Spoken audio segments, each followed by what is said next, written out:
Students, आपका object है verification of superposition theorem and Thevenin's theorem. सबसे पहले सुपरपोजिशन थ्योरम देखते हैं। इस थ्योरम के अकॉर्डिंग किसी बाईलैटरल लीनियर नेटवर्क में जिसमें कई सारे सोर्स वोल्टेज या करंट सोर्स लगे हों, तो किसी एक पर्टिकुलर ब्रांच में जब सारे सोर्स लगे हों तब किसी पर्टिकुलर ब्रांच में करंट और वो सोर्स अलग अलग एक एक करके यूज़ किए जाएं तो पर्टिकुलर उसी ब्रांच में करंट के टोटल के वैल्यू के टोटल के बराबर होते हैं। इसको इस तरीके से समझ सकते हैं, जैसे मान लीजिए आपका एक बाईलैटरल लीनियर नेटवर्क है जिसमें एक वोल्टेज सोर्स लगा है, करंट सोर्स लगा है, ठीक है। तो जब ये दोनों सोर्स लगे हैं तो मान लीजिए इस ब्रांच में IL करंट फ्लो कर रही है, ठीक है। अगर ये सोर्स अलग अलग यूज़ किए जाएँ एक एक करके, तो मान लीजिए हमने पहले वोल्टेज सोर्स लगाया और करंट सोर्स हटा दिया, रिमूव कर दिया और सर्किट को यहाँ पे ओपन सर्किटेड कर दिया, ओपन छोड़ दिया, तो यहाँ पे I1 करंट फ्लो करेगा, ठीक है। करंट चेंज हो जाएगा तो I1 करंट फ्लो करेगा। और दूसरी कंडीशन में करंट सोर्स लगाया और वोल्टेज सोर्स को हटा दिया और सर्किट को शॉर्ट कर दिया, इसको क्लोज रखते हैं। ये ऐसी कंडीशन है कि जब वोल्टमीटर हटाते हैं, वोल्टेज सोर्स हटाते हैं तो सर्किट को क्लोज रखते हैं। तो जब सिर्फ करंट सोर्स लगा है तो यहाँ पे I2 करंट फ्लो कर रहा है। तो इस थ्योरम के अकॉर्डिंग IL की वैल्यू जब सारे सोर्स लगे थे तो इस पर्टिकुलर ब्रांच में करंट की वैल्यू, ये जब सोर्स अलग अलग यूज़ किए गए तो इन ब्रांचों में करंट इसे I1 और I2 के टोटल के बराबर हो गई, यानी कि IL equal to I1 plus I2 होगी, ठीक है। तो इस थ्योरम के थ्रू हम किसी कॉम्प्लिकेटेड सर्किट में जिसमें कई सारे वोल्टेज या करंट सोर्स लगे हों उसमें ब्रांचेस में करंट वगैरह निकाल सकते हैं, ठीक है।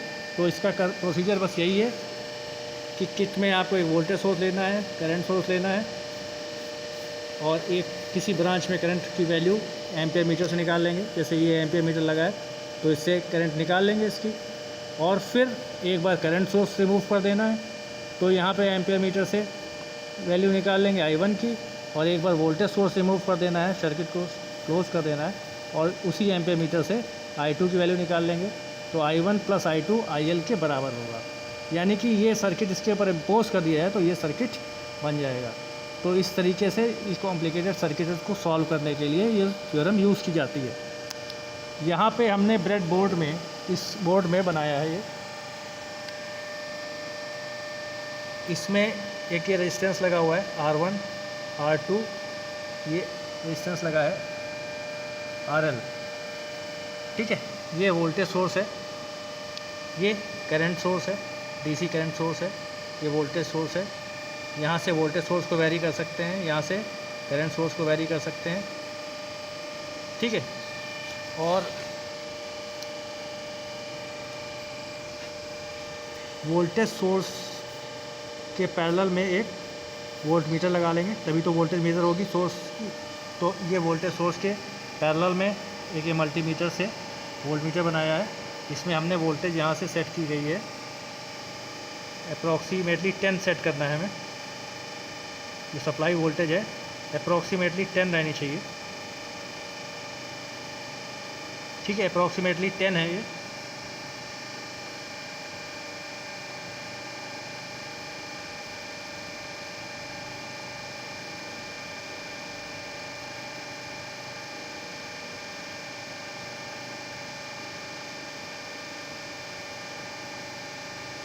ठीक है, अप्रॉक्सीमेटली 10 है।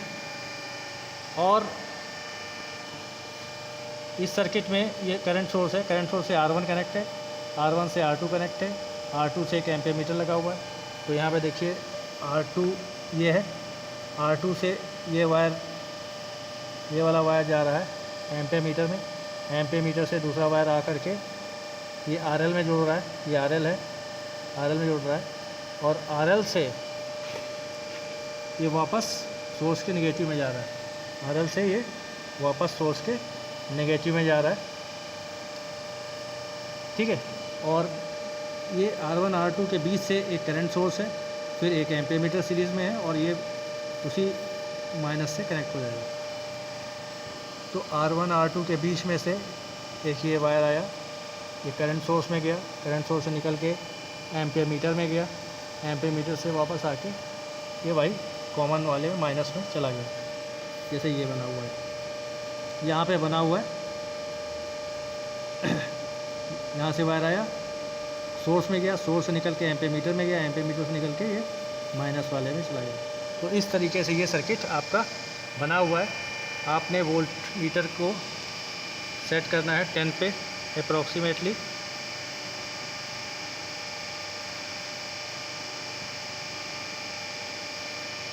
ठीक है, 10 को सेट कर लिया। यहाँ पे जो रेजिस्टेंस लगे हैं, R1 की वैल्यू है 5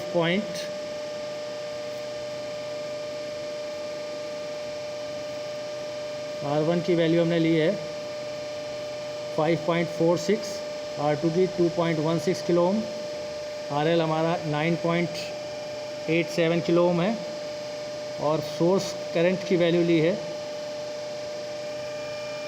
0.6 मिली एम्पियर। यहाँ पे लिख देते हैं 0.6 मिली एम्पियर। ये 10 वोल्ट है अप्रॉक्सीमेटली।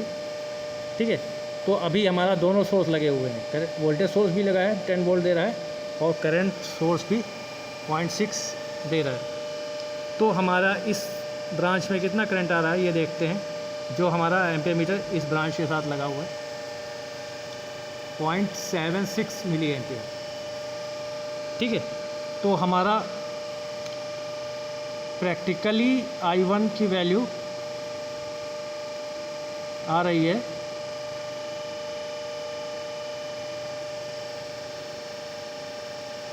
0.76 milli ampere. सॉरी, अभी दोनों सोर्स लगे हैं तो ये प्रैक्टिकली जो हमारा ये यहाँ पे रीडिंग आएगी 0.76 मिली एम्पियर। ठीक है, ये IL है ना, I1 प्लस I2। तो यहाँ पे प्रैक्टिकली हमारा कितना आ रहा है 0.76 मिली एम्पियर। ठीक है, जब दोनों सोर्स लगाए गए हैं। अभी हमें करंट सोर्स हटा देना है यहाँ पे। तो करंट सोर्स हटाने के लिए क्या करेंगे, ये करंट सोर्स है, इसका एक वायर हटा देते हैं। ठीक है, तब यहाँ पे देखते हैं कितना करंट फ्लो कर रहा है, I1 क्या आ रहा है। तो I1 उस समय आ गया 0.57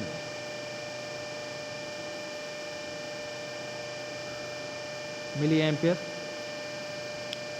ठीक है, और सोर्स वोल्टेज आपको पता ही है 10 वोल्ट है। ये करंट सोर्स की करंट कितना है 0.6 मिली एम्पियर है। ये प्रैक्टिकल आपका आया 0.57। ठीक है, ये ऊपर लिख दिया है इसमें 0.57 मिली एम्पियर। ठीक है, तो अभी करंट सोर्स हटा हुआ है, वोल्टेज सोर्स लगा हुआ है। अब करंट सोर्स को लगा देंगे और वोल्टेज सोर्स को रिमूव करेंगे। ठीक है, तो करंट सोर्स ये लगा दिया और वोल्टेज सोर्स, तो सबसे पहले तो वोल्ट मीटर को रिमूव कर देते हैं। ठीक है, और इस वायर को हम इसके साथ ही लगा देंगे। मतलब क्या हुआ कि ये आपस में जुड़ गए, यानी कि ये क्लोज हो गए। अब सिर्फ वोल्टेज सोर्स लगा है, वोल्टेज सोर्स को 0.6 पे ही रखना है। ठीक है, सॉरी, करंट सोर्स को।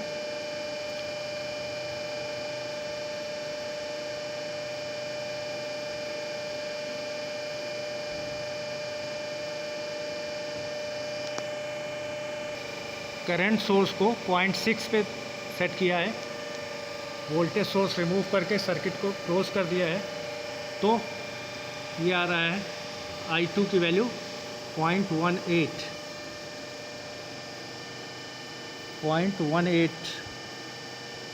ठीक है, तो ये वेरीफाई कैसे होगा, I1 ये है 0.57 प्लस 0.18, यहाँ लिख के देख लेते हैं। ये आया था 0.57 मिली एम्पियर, ये 0.18 मिली एम्पियर, और जब दोनों सोर्स लगे थे तो आया था यहाँ पे 0.76 मिली एम्पियर, यानी कि I1 प्लस I2 IL के बराबर होंगे। यही आपकी थ्योरम कहती है कि जब सारे सोर्स लगे हों तो किसी पर्टिकुलर ब्रांच में करंट, और जब वो सोर्स अलग अलग करके लगाए जाएं तो उसी ब्रांच में करंट के टोटल के बराबर होता है। यही सुपरपोजिशन थ्योरम आपको बताती है। यहाँ पे प्रैक्टिकल रीडिंग्स ये लिखी हैं, I1, I2 और IL की वैल्यूज़। थ्योरेटिकली आप इसको सॉल्व कर लोगे, अप्रॉक्सीमेटली सेम आएंगी, एग्जैक्ट सेम नहीं आएंगी। और उसको सॉल्व करने के लिए जैसे I1 निकालना है तो आपको VS upon R1 plus R2 plus RL, इस तरीके से, ये किलो ओम में है, इसको ओम में चेंज कर लीजिएगा, ये वोल्ट में है, किलो ओम को ओम में चेंज करके इसका I1 निकल आएगा। वैसे ही I2 निकल आएगा, R1 upon R1 plus R2 plus RL, और IL की वैल्यू निकल आएगी I1 प्लस I2। अब देखते हैं थेवेनिन्स थ्योरम। थेवेनिन्स थ्योरम में क्या है, किसी बाइलैटरल लीनियर नेटवर्क में जिसमें कई सारे लोड्स लगे हों, ठीक है, और सोर्स उसमें लगा हो, जैसे वोल्टेज सोर्स लगा हो, तो उसमें कॉम्प्लिकेटेड नेटवर्क हो। जैसे यहाँ एग्जांपल के तौर पे इसमें ज़्यादा कॉम्प्लिकेटेड नहीं दिखाया गया है, इसमें R1 लगा है, R2 लगा है, R3 लगा है, ये लोड लगा है, ठीक है, ये वोल्टेज सोर्स है। तो किसी कॉम्प्लिकेटेड नेटवर्क को उसके एक सिंपल इक्विवेलेंट सर्किट में रिप्लेस किया जा सकता है। उस सर्किट में क्या होता है, जैसे ये कॉम्प्लिकेटेड नेटवर्क, इसको रिप्लेस किया जा सकता है एक सिंपल सर्किट से। वोल्टेज सोर्स को रिप्लेस किया जा सकता है पूरे सर्किट के, जैसे एक इक्विवेलेंट सर्किट से रिप्लेस किया जा सकता है। तो जो ये सोर्स सर्किट बनेगा, जो इक्विवेलेंट सर्किट, उसकी वोल्टेज क्या होगी, VTH कहलाएगी, टोटल का इक्विवेलेंट रेजिस्टेंस RTH कहलाएगा, और ये लोड के साथ सीरीज़ में जुड़े रहेंगे, जैसे ये बना हुआ है। पूरे सर्किट का कॉम्प्लिकेटेड नेटवर्क का एक इक्विवेलेंट VTH मिल जाएगा, पूरे कॉम्प्लिकेटेड नेटवर्क का एक RTH मिल जाएगा, जो सीरीज़ में लोड के साथ कनेक्ट रहेगा। तो आपका जो कॉम्प्लिकेटेड सर्किट है वो एक सिंपल सर्किट में बदल जाएगा। तो इसको बदलने का तरीका है, जैसे मान लीजिए सबसे पहले तो आप प्रैक्टिकली इसमें कितना करंट फ्लो कर रहा है ये निकाल सकते हैं, है ना। अगर लोड के सीरीज़ में एक एम्पीयर मीटर डाल दें तो इस लोड के थ्रू कितना करंट फ्लो कर रहा है ये निकाल लेंगे, ठीक है। तो इसको हम IL कहते हैं, लोड करंट कहते हैं, ठीक है। फिर इक्विवेलेंट सर्किट बनाने के लिए आपको VTH चाहिए होता है पूरे, ठीक है, इन दोनों पॉइंट्स के लेफ़्ट साइड में का इक्विवेलेंट सर्किट आपको बनाना है, इक्विवेलेंट वोल्टेज निकालनी है। तो क्या करेंगे, इस सर्किट को यहाँ से ओपन कर देंगे, यानी कि ये चीज़ हटा देंगे यहाँ से, तो ये दो पॉइंट मिलेंगे, इनके बीच में की जो वोल्टेज अगर हम वोल्ट मीटर से मेज़र कर लें वही VTH होगी। और RTH निकालने के लिए क्या करेंगे, जितने भी सोर्स लगे हैं वोल्टेज के, जैसे यहाँ पे एक लगा है तो वोल्टेज सोर्स रिमूव कर देंगे, सर्किट को क्लोज़ कर देंगे, जहाँ पे वोल्ट मीटर लगा था, सॉरी वोल्टेज सोर्स था, वहाँ पे सर्किट क्लोज रहेगा, और इक्विवेलेंट रेजिस्टेंस यहाँ पे रेजिस्टेंस मीटर से निकाल लेंगे, वो RTH हो जाएगा। तो इस तरीके से हम प्रैक्टिकली VTH RTH निकाल लेंगे। IL भी मेज़र कर सकते हैं, IL यहाँ से मेज़र कर लेंगे, ये बता देगा। और यही चीज़ें थ्योरेटिकली आप निकाल सकते हैं।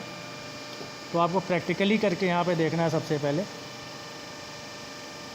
ठीक है। तो सबसे पहले हम ये सर्किट बनाएंगे और उसमें एम्पीयर मीटर एक सीरीज़ में लगा करके IL यानी कि लोड करंट निकालेंगे।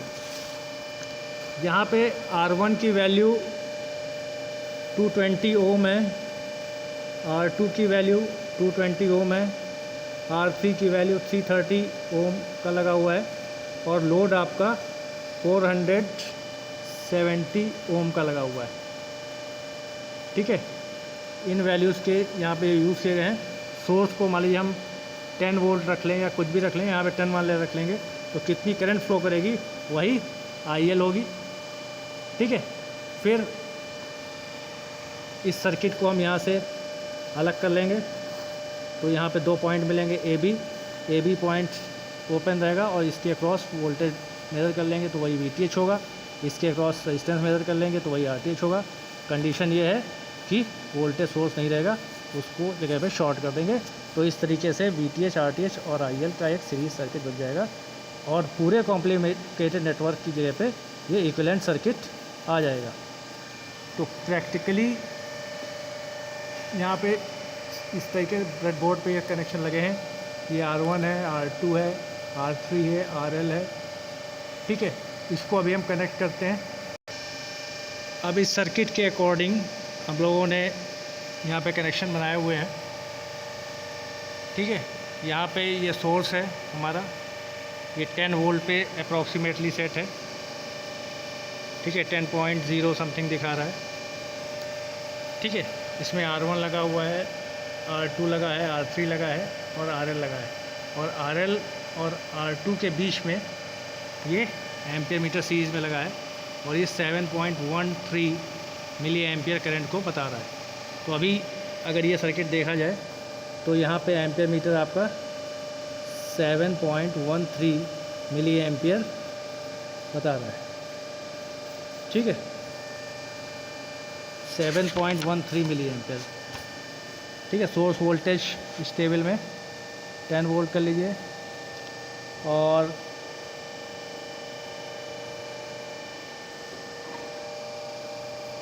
IL प्रैक्टिकली आपने जो निकाली है वो 7.13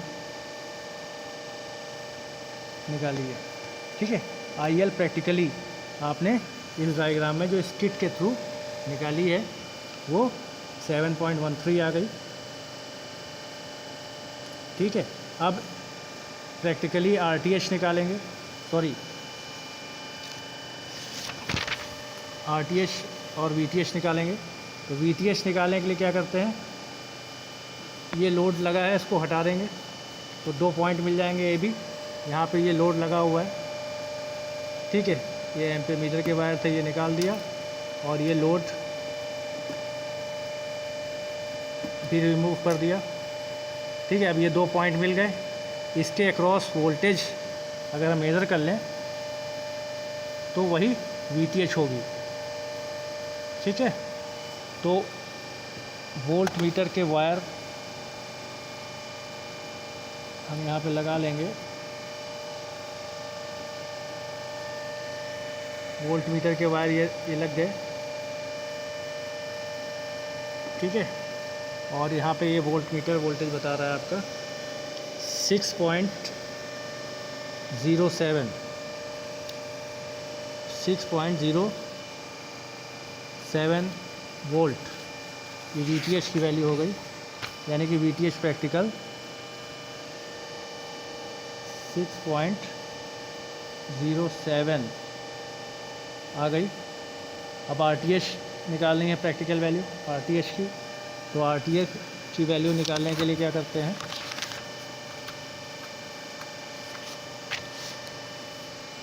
सोर्स को हटा देंगे, इसको यहाँ से कनेक्ट कर देंगे, सोर्स की जगह पे शॉर्ट कर देंगे, जो ओपन हो जाएगा ना अगर सोर्स हटाएंगे।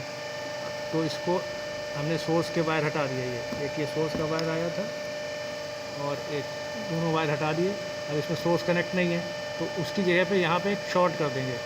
तो एक वायर ले करके इसको शॉर्ट कर देंगे।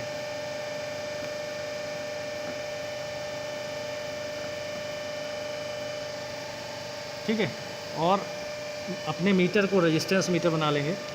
इसको 2K पे सेट कर लिया, देखिए है ना, 2 किलो ओम पे। तो कितना आ रहा है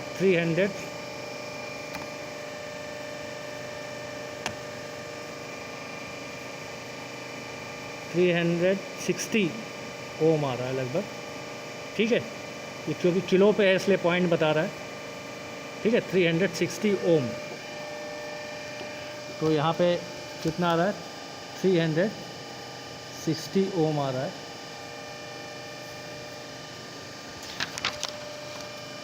ठीक है। RTH प्रैक्टिकल आपका हो जाएगा 360 ओम, ठीक है। यही चीज़ें आपको थ्योरेटिकली सब निकाल के वेरीफाई करनी है। अप्रॉक्सीमेटली सेम वैल्यूज़ आएंगी इसकी, ठीक है। और इसके लिए आपको जो मटेरियल दिया जाएगा उसमें VTH, RTH, IL के लिए थ्योरेटिकली निकालने के लिए फार्मूले लिखे हुए हैं। R1, R2 और R3, RL की वैल्यूज़ हमने आपको मेंशन की हुई है, आपको बताई है।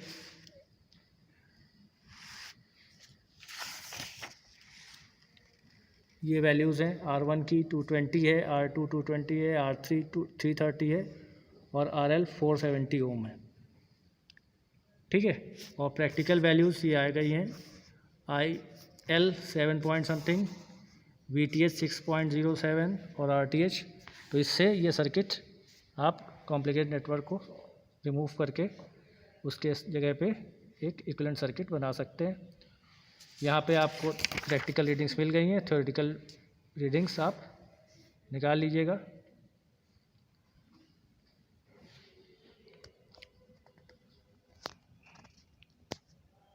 Thank you.